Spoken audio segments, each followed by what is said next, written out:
Διότι είμαι καθηγητής διεθνούς πολιτικής και γνωρίζουμε πολύ καλά ότι η πραγματικότητα του κόσμου που ζούμε δεν είναι η πραγματικότητα της οικουμενικότητας που θα θέλαμε να είναι, διότι η γλώσσα μεταφέρει ένα ολόκληρο κόσμο, αλλά ο κόσμος της σύγχρονης διεθνούς πολιτικής είναι ο κόσμος των συμφερόντων, του συμφέροντος και της ισχύως.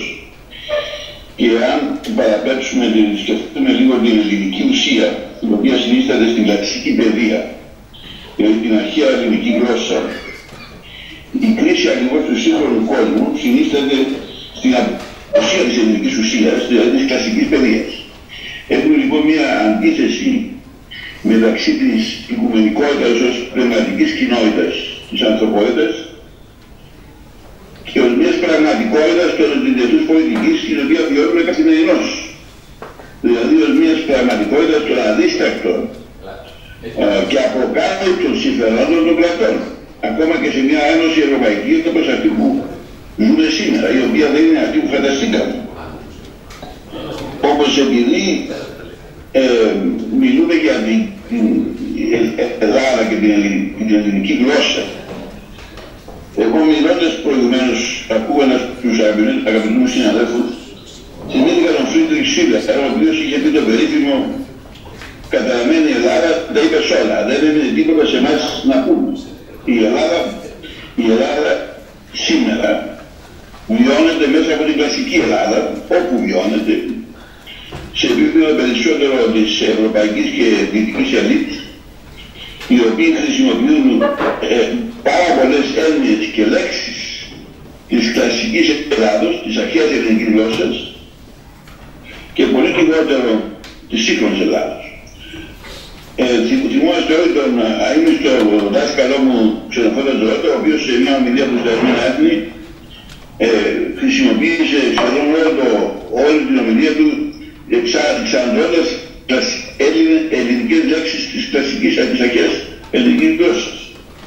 Έχουμε λοιπόν μια αντίφαση και αντίθεση διεθνή, όπου η Ελλάδα υπάρχει ως οικουμενική Ελλάδα μέσα από την κλασική Ελλάδα, μέσα από την αρχαία ελληνική γλώσσα, υπάρχει μέσα από την παράσταση της δημοκρατίας, της ελευθερίας, των δικαιωμάτων, του Πλάτωνα, του Αριστοτέλη, του Σοκράτη. Αυτές είναι έννοιες που βιώσαμε όλοι βρεθήκαμε στο εξωτερικό κομμάτι και καθημερινώς το ζούμε με τους συναδέλφους μας, που είναι η αντίφαση και η αντίθεση με τη σύγχρονη Ελλάδα, η οποία σύγχρονη Ελλάδα δεν είναι ούτε καν η Ελλάδα του Ελίτη. Θυμάμαι επίσης τα λόγια του Κώστα Μόντσι, που θέλετε να τονίσει τη σημασία της γλώσσας ως παράστασης πολιτισμού. Έγραψε το περίφημο «Ελάχιστοι μας γνωρίζουν», εννοούσε την Κύπρο, αλλά αυτό αντισταθμίζεται γιατί μιλούμε και γράφουμε ελληνικά, που σημαίνει ότι ακόμα και σήμερα, τον 20ο αιώνα και τον 21ο, ο κόσμος εξακολουθεί να βλέπει την Ελλάδα όχι μέσα από τη σημερινή πραγματικότητα, αλλά μέσα από την παράσταση του κλασικού πολιτισμού, στον οποίο ελπίζουν όλοι, για να φύγουμε από την παρακμή και την κρίση, δηλαδή την κρίση της εξαθλίωσης και της βαρβαρότητας αυτού που έλεγε ο Χάμπερμας, μιλώντας για τον σύγχρονο άνθρωπο, ότι είναι ο άνθρωπος της Coca-Cola, δηλαδή της κατανάλωσης. Δεν υπάρχει τίποτα άλλο στον Ευρωπαίο πολίτη παρά μόνο η έννοια του υλικού πολιτισμού. Και αυτό είναι που θα έλεγα ότι λείπει σήμερα από την πραγματικότητα του κόσμου, δηλαδή η οικουμενικότητα. Επομένως θα έλεγα ότι ενώ οι διεθνείς σχέσεις τις οποίες εγώ θεραπεύω είναι σχέσεις ισχύως και πολιτικής συμφερόντων, ταυτόχρονα σκεφτόμαστε όλοι τις ιδέες του Καντ περί διαρκούς ειρήνης, δηλαδή το δέο γενέστη, για να μπορέσουμε να βρεθούμε σε έναν κόσμο πιο ειρηνικό και πιο ανθρώπινο. Δηλαδή οι ιδέες του ανθρωπισμού που υπερβαίνουν το μονοδιάστατο άνθρωπο. Δηλαδή τον άνθρωπο που περιέγραψε ο Χέρμαν Μαρκούζε στο περίφημο βιβλίο του.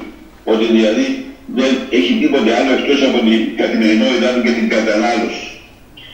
Αυτό που θα ήθελα εγώ να πιστεύω ότι εκπροσωπεί η εικόνα, η διάσταση της οικουμενικότητας, δηλαδή της ελληνικής οικουμενικότητας, η οποία αποτυπώνεται σε πολλές περιπτώσεις που συναντήσαμε στον κόσμο των διαφόρων ομάδων ελληνισμού που βρίσκονται σε διάφορες χώρες του κόσμου, οι οποίοι υπερασπίζονται την ελληνικότητα προβάλλοντας την κλασική Ελλάδα σας για να υποστηρίξουν την πατρίδα τους.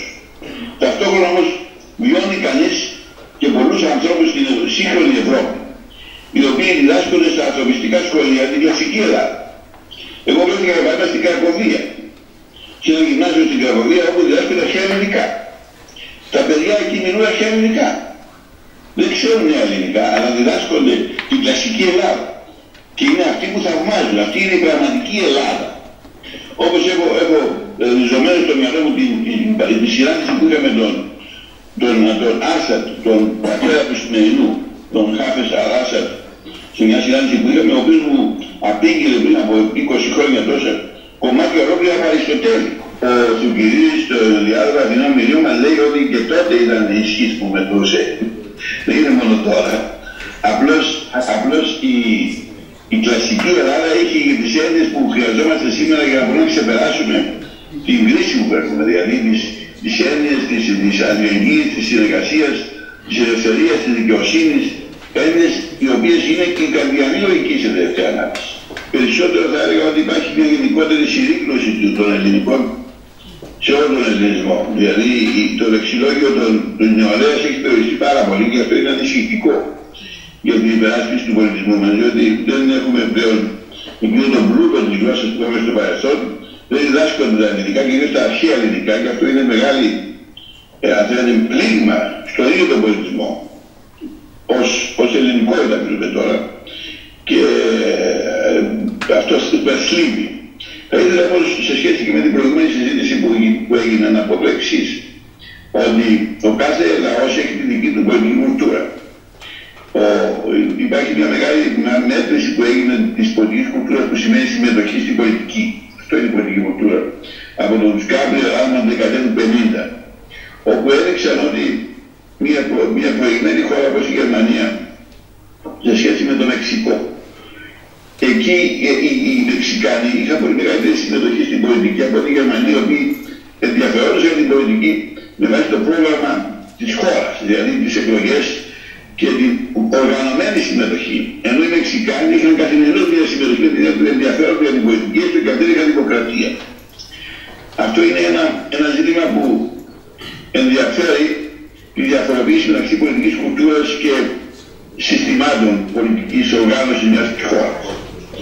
Τώρα, σε σχέση με το θέμα που εγώ θέλησα να αναπτύξω, ήθελα να καταδείξω πολύ περισσότερο το γεγονός ότι ο σύγχρονος κόσμος ξέρει την Ελλάδα ως παράσταση δημοκρατίας, ως παράσταση κλασικής Ελλάδας, δηλαδή ως η οικουμενικότητα της Ελλάδας είναι εκεί, δεν είναι στη γλώσσα, αλλά περισσότερο στην κλασική παράσταση της Ελλάδος και τις έννοιες και τις αξίες που υπηρετεί αυτός ο κόσμος, τον οποίο θαύμασαν και θαυμάζουν ακόμα οι Φίλιος, δηλαδή η προσφορά της Ελλάδας στον κόσμο, ως προσφορά πολιτισμού, ως συνεισφορά πολιτισμού με την κλασική Ελλάδα.